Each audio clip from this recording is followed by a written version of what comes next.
નમસ્કાર દર્શક મિત્રો, ચરોતર બ્રેકિંગ ઇન્ડિયામાં આપનું સ્વાગત છે। બોરસદ તાલુકાના કિંખલોડ ચોકડી નજીક આવેલ કિસ્મત હોટલ પાસે આંકલાવ એમજીવીસીએલની ગંભીર બેદરકારી, નવો ડીપી વરસાદમાં જ નમી ગયો।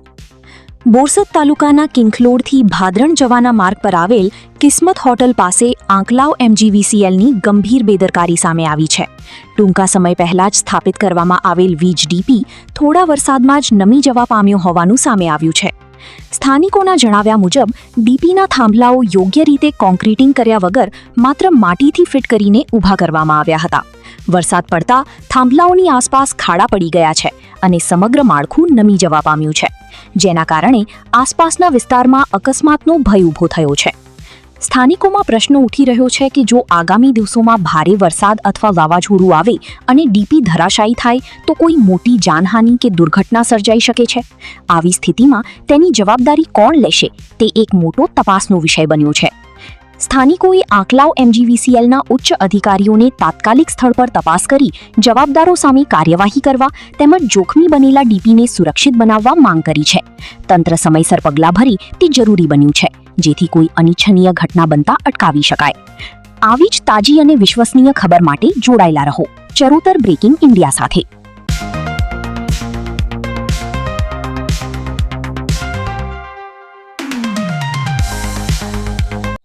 નમસ્કાર દર્શક મિત્રો, આપનું સ્વાગત છે। હું છું આપનો મિત્ર નરેન્દ્ર શર્મા।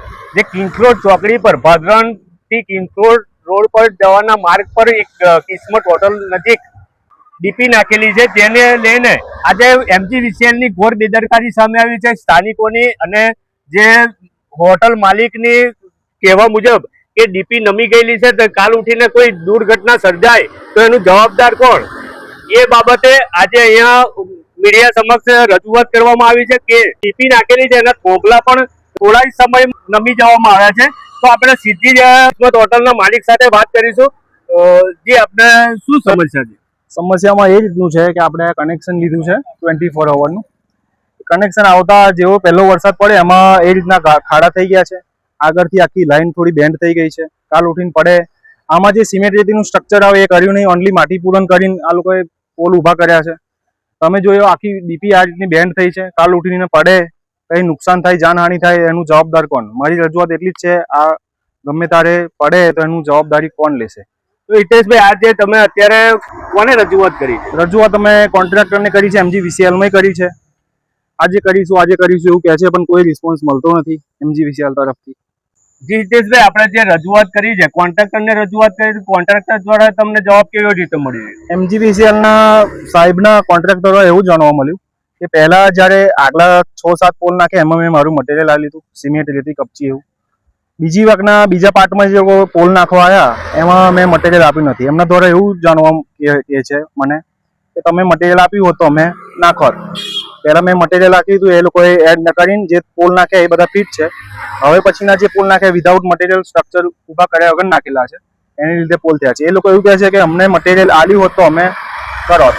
તો આજે ડીપી નાખવામાં આવી છે, કેટલા સમયથી નાખવામાં? ડીપી લગભગ 1 મહિનાથી થઈ ગયું, પણ જેવો પહેલો વરસાદ પડ્યો એવી અમારે મુસીબત ઊભી થઈ ગઈ। જી નમસ્કાર દર્શક મિત્રો, જે આ ડીપી નાખવામાં થોડો સમય લાગ્યો છે અને થોડા જ વરસાદમાં આ ડીપી આખી નમી ગઈ છે, તો કાલ ઉઠીને ભયંકર વાવાઝોડું કાં તો મોટો વરસાદ પડી આવે તો અને દુર્ઘટના સર્જાય તો એનું જવાબદાર કોણ? અને એ પછી નજીક હોટલ છે, નજીક ઘર છે, છતાં પણ આવી ઘોર બેદરકારી એમજીવીસીએલ ની એ કેટલું યોગ્ય છે?